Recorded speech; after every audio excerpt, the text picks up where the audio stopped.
Hello everyone, welcome to Let's Go Live. I'm Maddie. I'm Greg, and all together now, we are live! Yes, this is your live family science show packed with fun, facts, quizzes, crafts, makes, and as always, an awkward selfie. Oh yes, if you are with us watching live, hello. Hello, hello. If you're watching us back, hello. Hello, hi.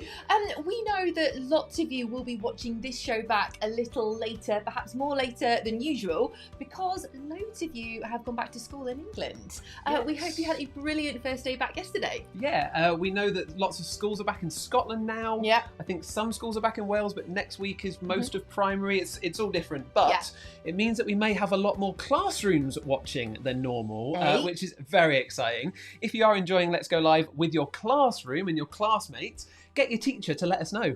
Jump in the live chat, teachers. Give us a hello. We'll do some school shout outs at the end of the show. Yeah, we'd love to do that.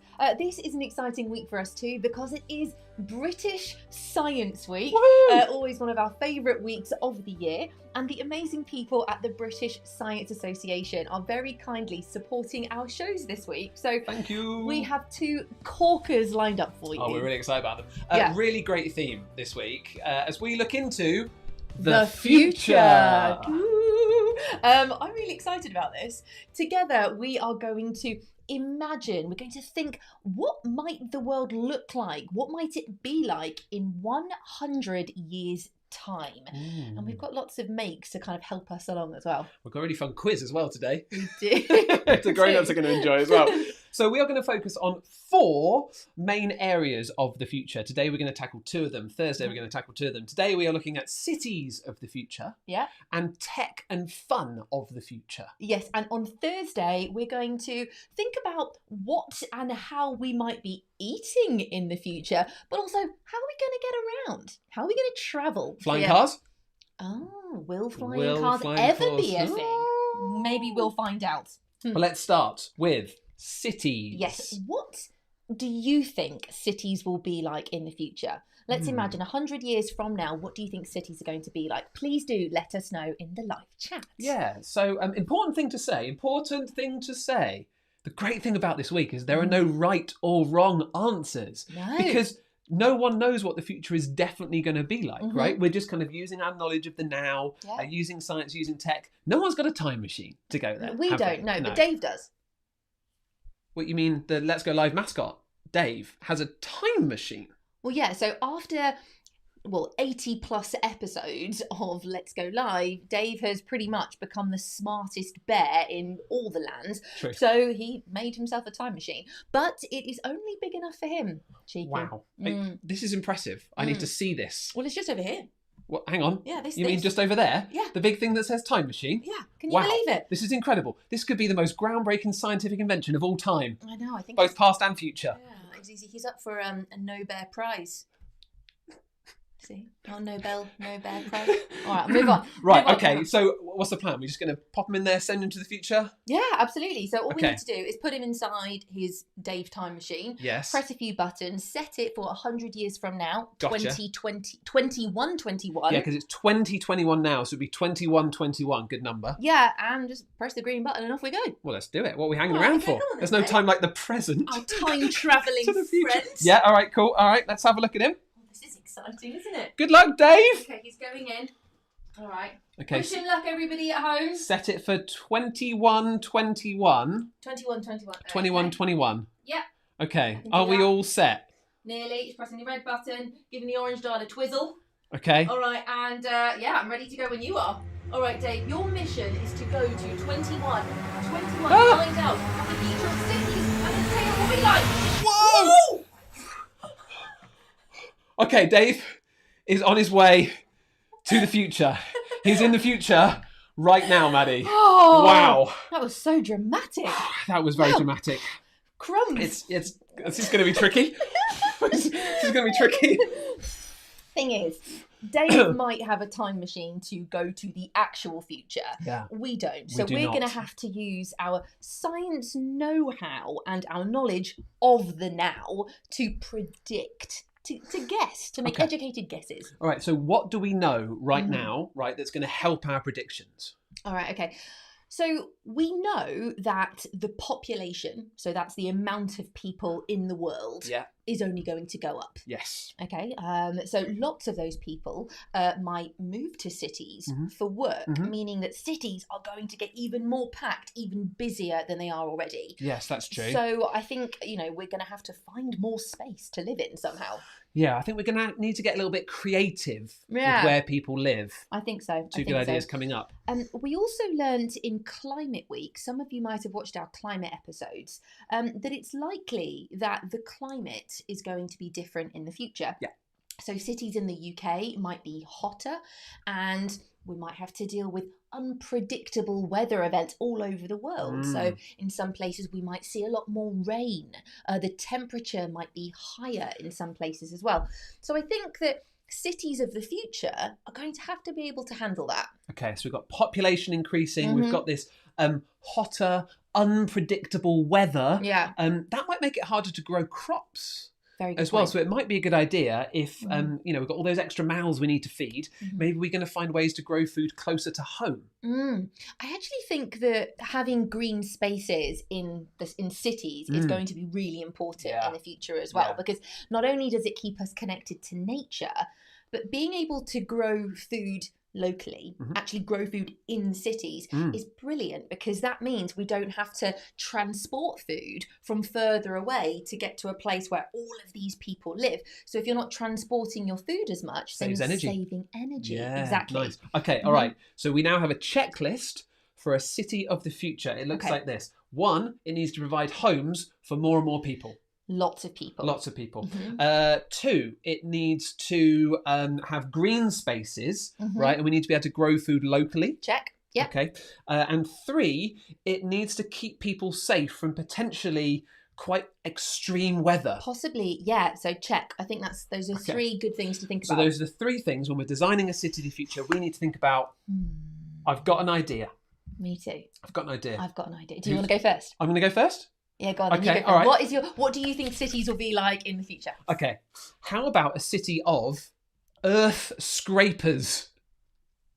What's an EarthScraper, Greg? Right, well, skyscrapers go up into the sky. Yes. EarthScrapers go down into the earth. Ah, clever. Well, that sounds amazing. To help me explain, I've built a prototype. What's right? that? A prototype is like a practice model. I've built a prototype of an EarthScraper, and it's down here. Where are you going under the table? Okay, join me. What? So I'm just going to switch the cameras. Ready? Okay, all right then. Ooh! Hello, underneath the table. This is your prototype. I'll bring the mic. Hang on, here you go. Passing it down. Yeah, got it. There you are.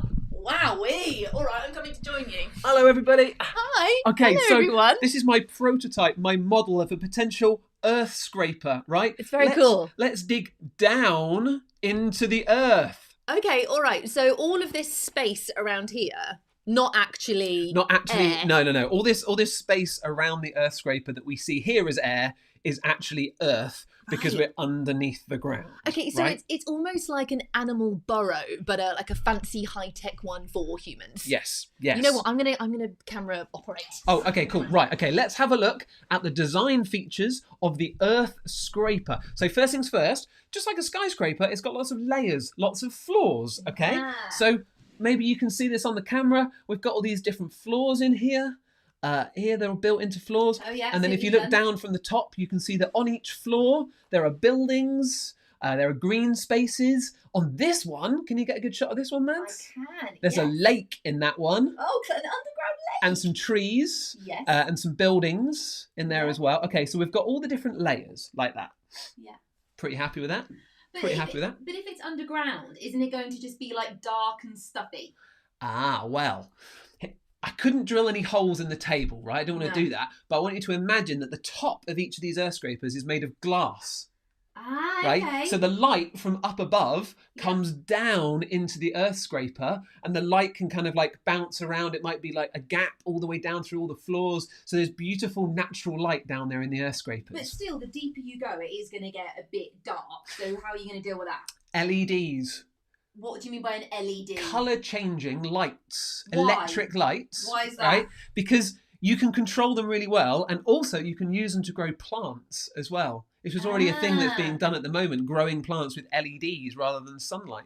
Okay, I guess as well, the fact that these are underground means they're going to be protected from the elements, protected from weather. Yeah, if we get that extreme weather conditions that we talked about, then because they're underground, they're going to be protected. Also, because they're surrounded by the rock, the rock is going to keep the heat in. So it's going to keep it warm in the winter and cool in the summer. I see. There's one last thing we need to think about. Air? Breathing? Breathing, yes. So what you can see here is that all of these green tubes, they are bringing air down from up above. So there's air conditioning here, right? Also, you've got water being brought down. This is a lift with electricity coming down. So yeah, there's a source of air, there's a source of electricity. I think we've kind of nailed it. Very cool. Well done, Greg. Yeah. I like this a lot. Would you keep you in focus here? You're good. I'll stay still. Would you like to see some artists' renditions, some pictures of what this could look like? I would. Let's do it. Okay. Let's do it back up then. Okay, hang on. It's easier said than done. There's a lot of cables. You're Oh, this is very elegant.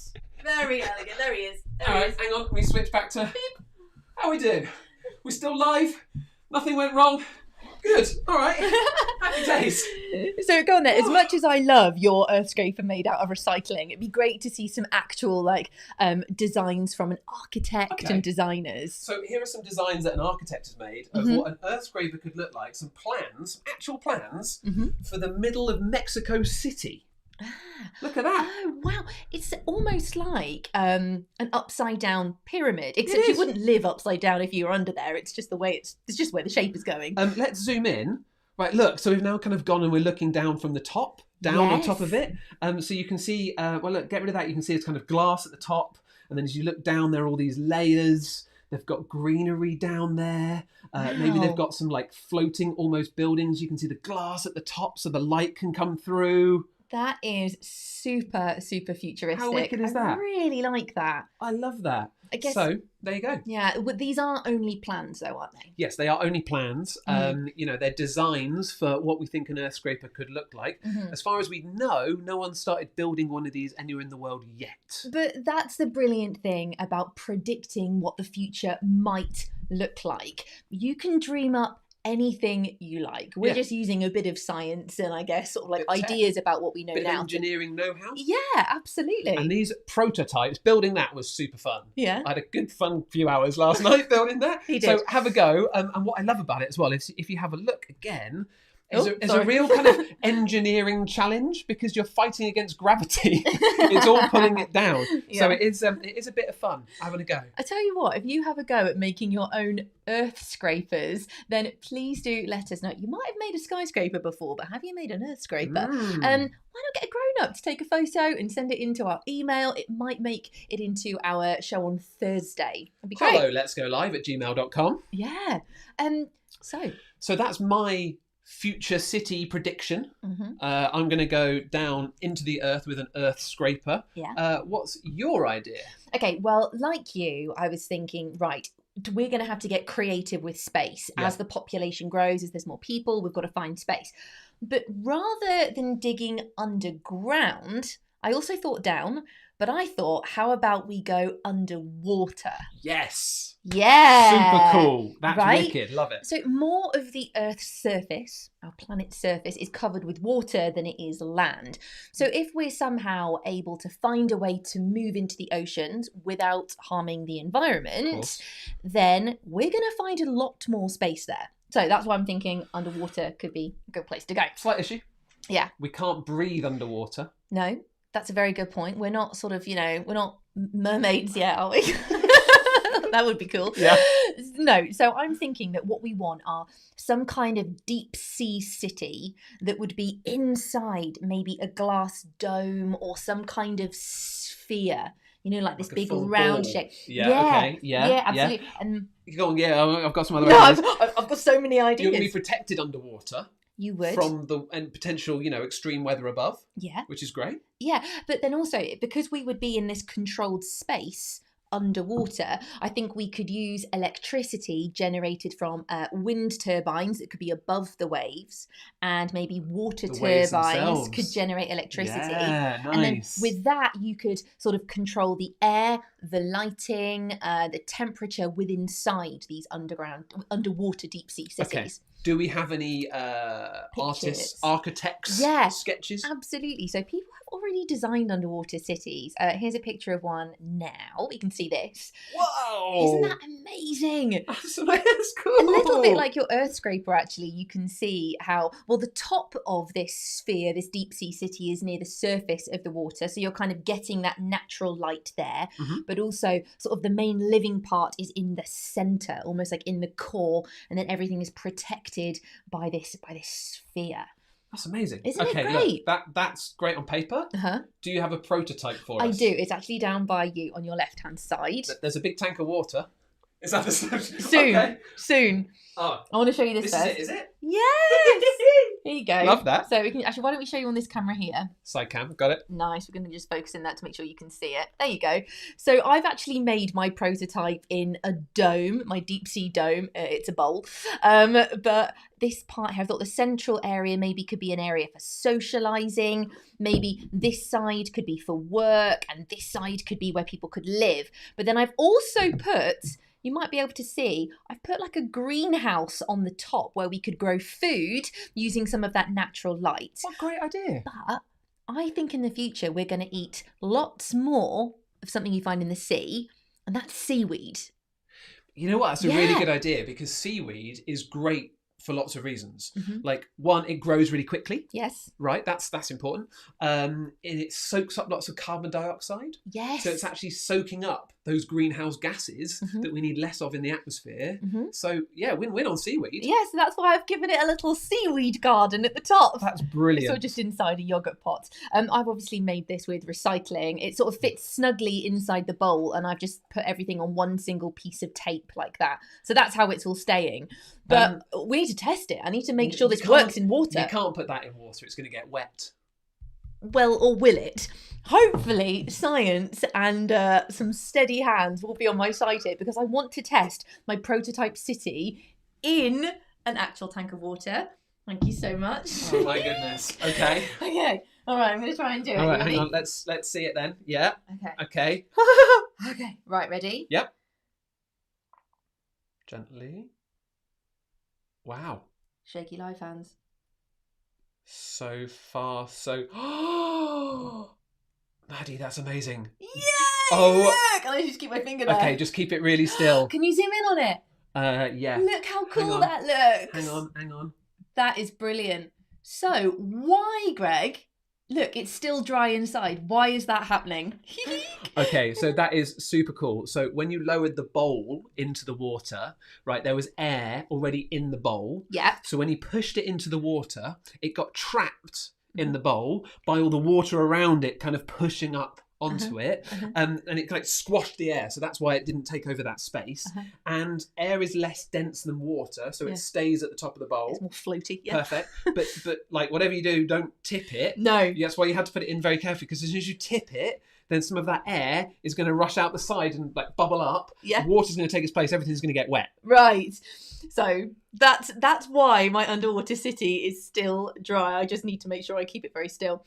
You know what though? One of the main reasons I like the idea of an underwater city in the future is because it's such an incredible opportunity for exploration. Yeah. Some scientists know more about the surface of Mars than they do our ocean floors.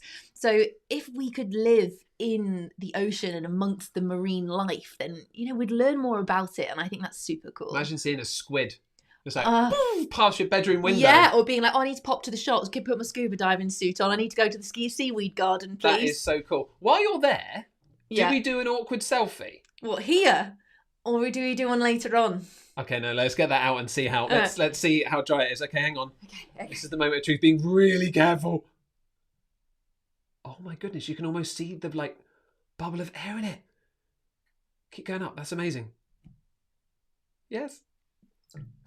Still dry, still dry. Oh my goodness, that works so well. I know, didn't it? It works so well. Yeah. You could try making your own underwater cities. Yeah. It doesn't need to be that big. You could just use a jar, right? You could build it in a jar and then carefully put it upside down in a bowl jar, of water. In a bowl of water. Yeah, that'd be wicked. So you don't need to make it as big as this at all. But again, if you make an underwater city prototype, then why not take a photo? Ask a grown-up to send it to our email address, helloletsgolive@gmail.com. Get innovating for the future. Wicked, really wicked. All right, let's have a little look at the live chat. Those of you watching live, what are your ideas for future cities? Those of you watching back, what are your ideas for future cities?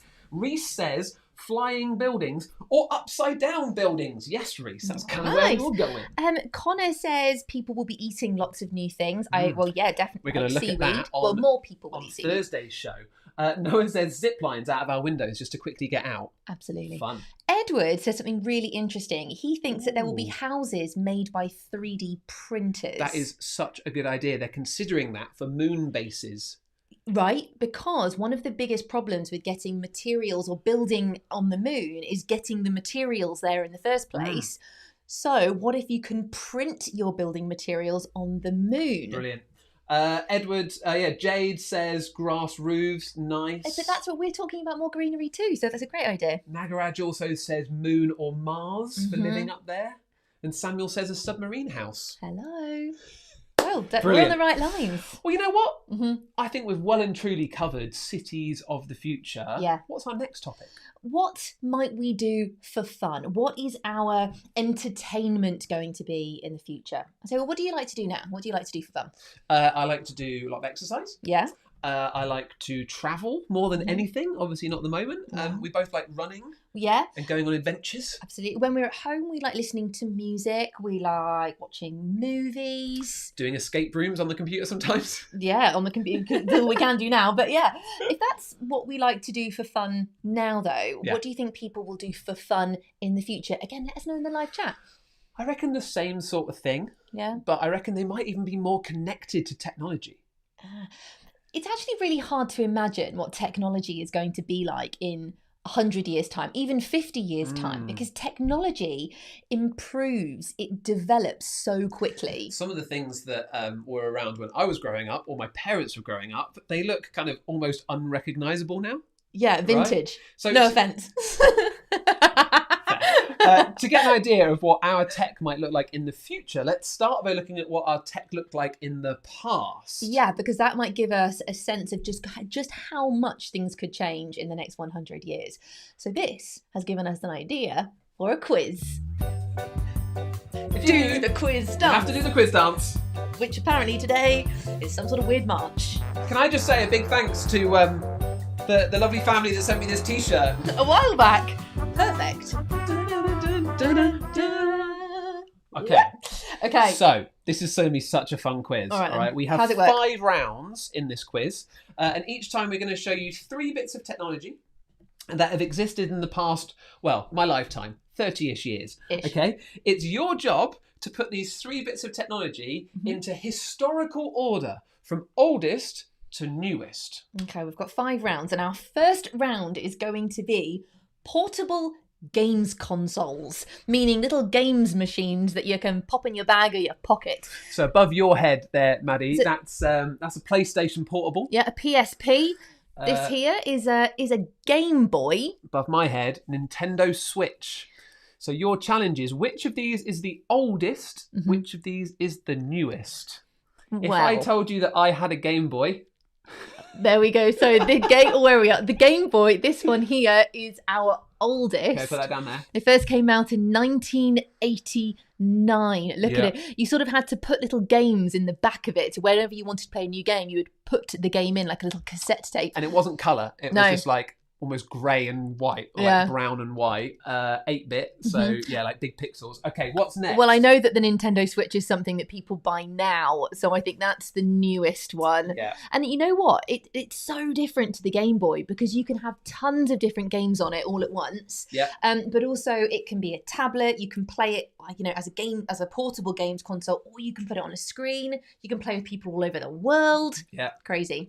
All right, round number 2. Okay, is movies at home. All right, so this is technology that let us, here we go, that let us watch films on a TV. This might take some explaining, Maddie. Okay, above you is a DVD player. Yeah, this is a DVD player.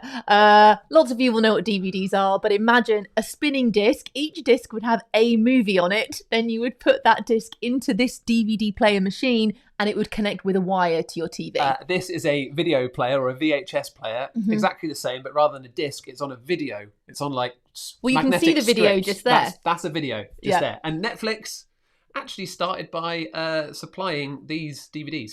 Actually, it might have been even VHS before that. Anyway, and now, we can stream things on demand. So Netflix isn't a machine at all, is it? Netflix is an app that, has lots of different movie options on. I think we'll agree. Yeah. Netflix is the most modern. And then I think we've got DVDs. I know we could argue that. Fairly recent. DVDs are in the middle. And before that we have VHS.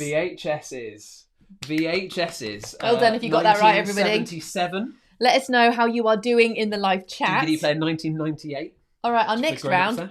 This is a fun one. Yes. This is tech pets. Tech pets. Not real pets, but pets that that are controlled by computers. Okay, tech pets. What's above you?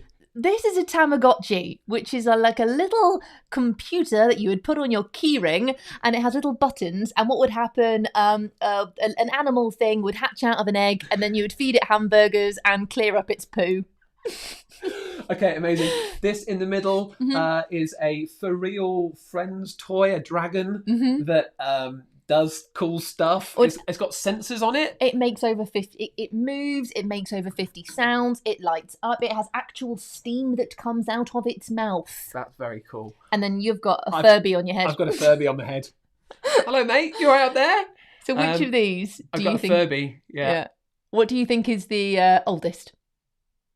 I'm going Tamagotchi. Yeah, Tamagotchi is the oldest. So Tamagotchi was 1997. Right. These were all the rage when I was at school. Furby is definitely next because lots of people had Furbies when I was growing up. Well, actually, only the year after. So 1997, 1998. But they sort of like became popular again in the early 2000s. Furbies, they got a sensor in the middle of their head. Yeah, and they sort of spoke Furbish to each other. Okay.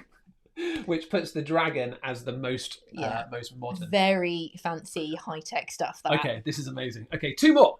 Let's have a look. Round 4 is... Go on then. Immersive eyewear. Okay, all right.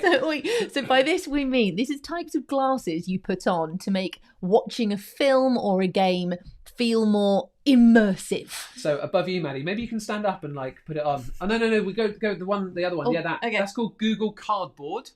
What was really cool about Google Cardboard is you'd put your phone into it and there'd be 2 images and it would kind of make it look kind of 3D. The one next to it, go on.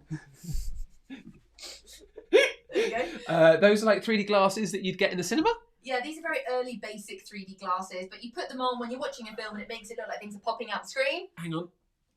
There you go. And Greg is wearing something called an Oculus Quest. So this is a type of virtual reality headset. When you wear it, it feels like you're looking around at a different world. And you also have controllers that let you interact with a game as well. I'm pretty certain the Oculus Quest is the most recent. Yeah, Oculus Quest 2 came out last year. Okay. I'm thinking...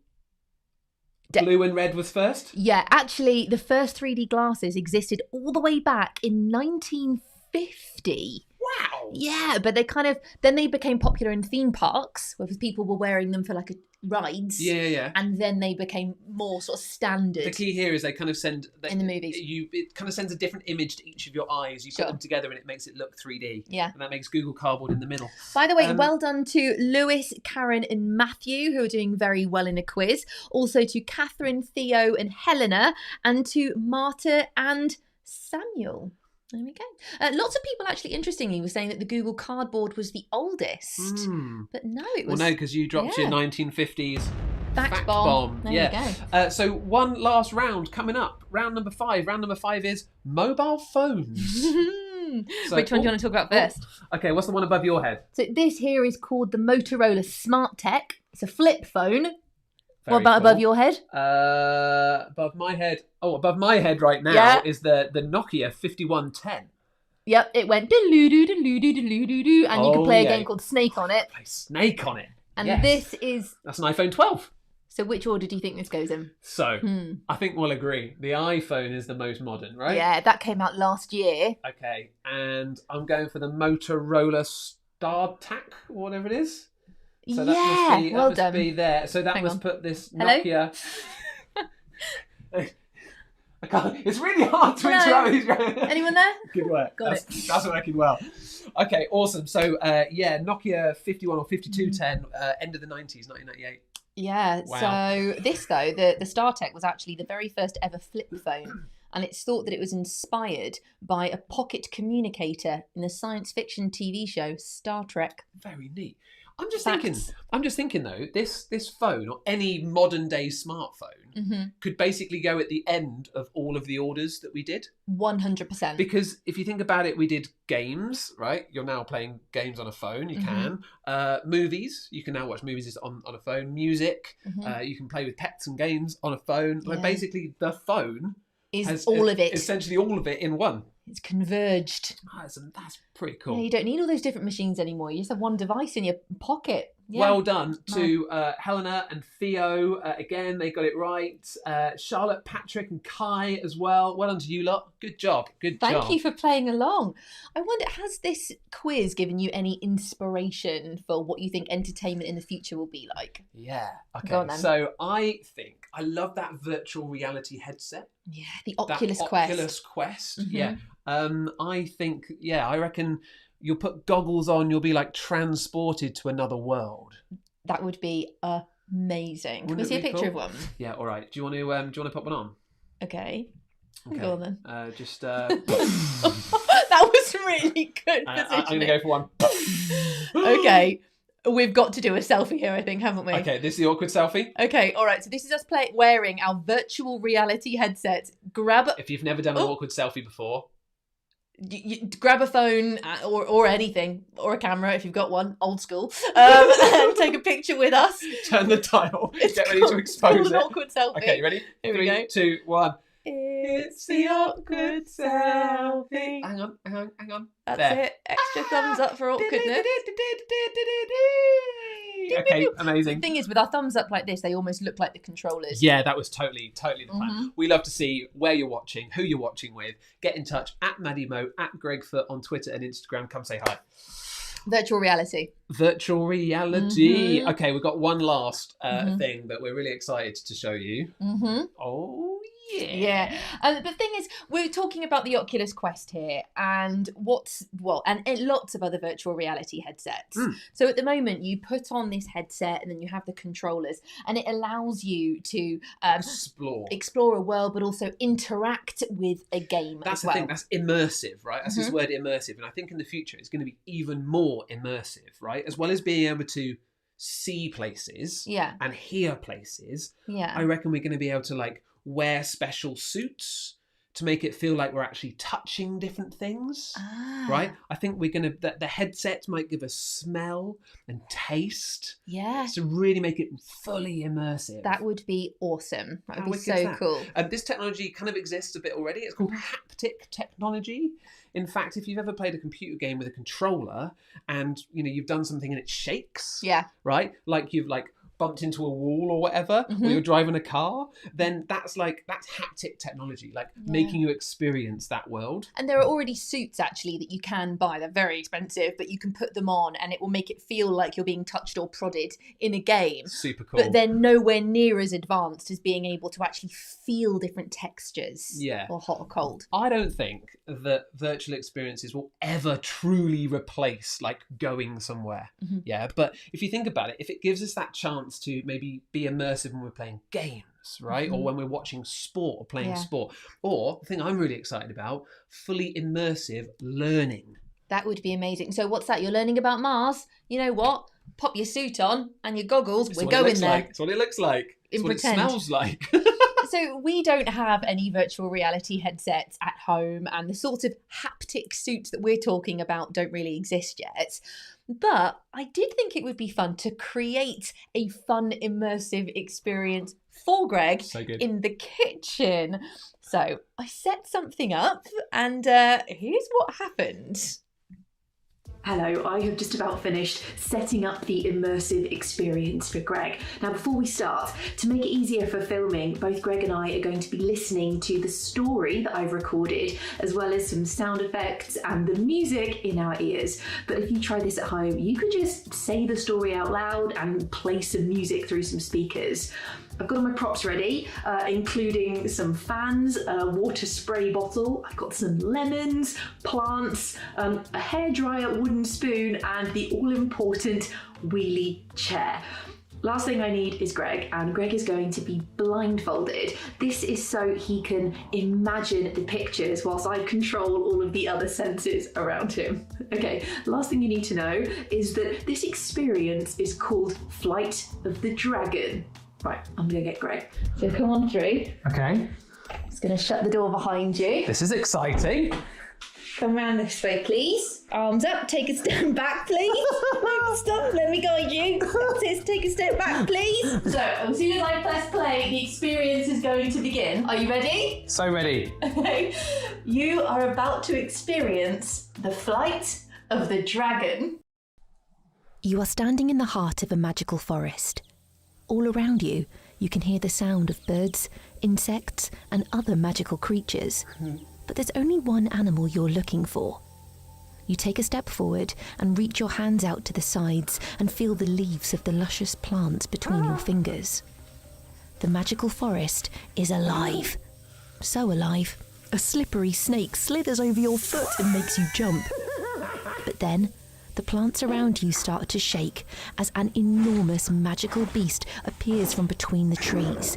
It's the animal you've been waiting for. A dragon. You hold your hands out in front of you and the animal bows. As it lowers its head, you can feel its hot breath on your hands. The dragon turns around so you can climb on its back. The two of you are preparing to fly. Hold on tight. The dragon takes off into the air and soars through the skies. The sounds of the forest are left behind you as the wind rushes past your ears. You can feel the breeze in your face as you swoop through the clouds. Left, right, forwards and back. The dragon dives down and hovers above a grove of citrus trees. Whilst the dragon is still, you take in a deep breath, smelling the delicious lemons. You reach out with your right hand and pick one from the branches. The dragon takes off again and the two of you zoom towards the ocean. The dragon flies close to the surface of the water and you can feel the salty sea spray from the rolling waves. Finally, the dragon lands on the beach and you hop off its back. This might be the end of the adventure, but there will be many more to come. The end. That was incredible! That was incredible! That was amazing. Did you enjoy that? Yeah, I properly... Yeah, it was like I could hear it, and then the story was brought to life with the rustling plants and that snake, and then when I took off, and the fact I could smell the lemons, and then the salty water, that was super cool. Fun? I love that. Wait. That was such a great immersive experience. Yeah. I loved that so much. I recommend having a go, setting up your own immersive experience at home, at school. Yeah, get creative. Maybe you could go to space. Maybe you could visit another country. Yeah. Maybe you could get in a time machine and go back and see the dinosaurs. Yeah, the only thing we will say though, before you set up your immersive experience, just make sure you ask grown-ups before you just go and grab any old props around the house. You want to make sure you've got permission first. Especially the electrics. Be careful with those. If you do have a go, maybe you could, take some pictures, or you could even film a very short video for us. We like to show off your work. Yeah. Your fun work. If you do want to send us a video, send us a short one. helloletsgolive@gmail.com. Yeah. That'd be awesome. So I think that's nearly us. What? Oh. Hang on. Oh, uh-oh. Mads? Does that mean he's back? Ding Ding's back from the future. Okay, I'm going to open it up. Okay. Right, okay. Open up. I'm grabbing him out, okay? Okay, yeah, hang on. Okay, come on. He's here. Whoa! Hello, Dave! Look! He's been through a bit of a change. Look at him. Whoa! Hang on. Dave is back from the future, and Dave looks a little bit different. He does. He's wearing some sort of awesome jetpack, and look, That's a heads-up display. That's that Oculus Rift style virtual reality helmet. So maybe we were right. Maybe people in the future will be wearing virtual goggles, but they might do way more than just let you play games and watch films. And also, he's wearing like a spacesuit. So maybe he didn't. Maybe the cities of the future aren't underground. Maybe they're not underwater. Maybe they're in space. Maybe. Like we heard earlier, they're on like the moon. Have you been to the moon, Dave? Dave, have you been to the moon? Are you a moon explorer? Wow. Super cool. Oh, well, there you go. I think that just about brings us to the end of the show today. Before we head off, though, we want to tell you about something very, very exciting. We want to tell you about the British Science Week poster competition. Yeah, this year's poster competition is to design a poster around the theme of innovating for the future. And that's exactly what we've been doing today. We've been thinking what the future of science and tech might look like. So you can grab yourself a piece of paper, small, big, grab yourself some pens, some paint, whatever you like. Draw. Or maybe you could draw on a tablet or something if you want to go on a computer. Yeah. Whatever you like. Just get creative. Draw anything that you think of with a futuristic theme. Yeah, you've got until the 30th of April to enter your poster into the British Science Association poster competition. Yes. But all of the details on how to enter your poster are in the description box below. There are loads of different prizes up for grab as well, which is a nice little bonus, you know. Just have fun. Just think about what would the future look like? What could future inventions, ideas, how would we live? Yeah, have fun. We would love lots of you Let's Go Livers to enter the poster competition. So please do. And also a big thank you to the British Science Association for supporting us this week. Yeah, big time. We are back on Thursday with another futuristic show all about the future of food and how we might get around. But first, there's been a lot of birthdays. Oh, it's been a lot of birthdays. We have some birthday shout-outs to do. All right, let's do a bunch from yesterday. Okay, and the weekend as well. Yeah. Emily turned 7 on Sunday. Woo! Happy birthday, Emily! Ben turned 5 on Sunday. Olivia turned 6 yesterday. And Daniel turned 5 yesterday. So here's a... for all of your birthdays in the near past. What about the present? Yeah, well, today, Elodie turns 7. Yeah, Emily is 10 today. Phoebe is 9 today. Freddie is 8 today. And Willow and Indy are twins, and they are 8 today. Woo! Happy birthday to all of you! Happy birthday to all of you today in the present. We've got one as well. We've got a happy birthday to Marta. Happy birthday, on the live Marta. Chat. And also we've got one tomorrow. Primrose is 6 tomorrow. Awesome. Right, let's see. Do we have any schools watching? Shall we Do find we have out? Any schools? Let's do some school shout-outs. Hello, and a big shout-out to Mr. P, Mr. Young, and 6 Maple at Orchard Junior School, and happy birthday to Mrs. McCarthy. Happy birthday, Miss McCarthy. You got Hillcrest Primary School watching. And also we have Class 8 at Lady Grove Park Primary School. We've got Men's Primary School. And hello to St Oliver Plunkett Primary School. We've also got St Michael's in Liverpool as well. Thank you so much for joining us. I hope you've had a wonderful time with all of your classmates today. In the live chat, let's say goodbye to Olivia and Amelia. Also to Ruben and Gabby in Newcastle. We've got Theodore and Helena watching in Germany. We have Connor in Ponthia and Olivia, George and Ellie watching together. We've got St Joseph's School. We have Harry and his mum and Joanne in North Wales. We've got a school watching in India. Hello. Wow. Samara in Glasgow. Thanks for joining us. And also to Kai in Wales. Thank you so much. Oh my goodness. Sorry, I'm just trying to keep up with the chat. You keep going. Sure. Jade in Hong Kong. Thank you. Hope you enjoyed our future show today. And a whole bunch of names, so listen out for them. Hello to Issa, Callie, Kaylin, Joseph, Thomas, Danny and Emily. And also... Hannah, Olivia, Jacob, Elizabeth, Alice and Nico. Amazing. That might be our whole audience. Hello.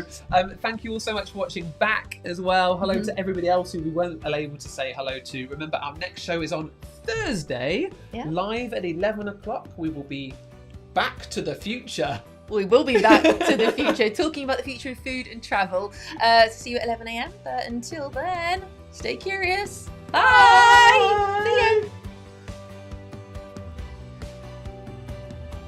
Felt like it might have been malfunctioning or something. Oh, is it? What was this? Oh no! Oh no! Oh no! I knew that would happen!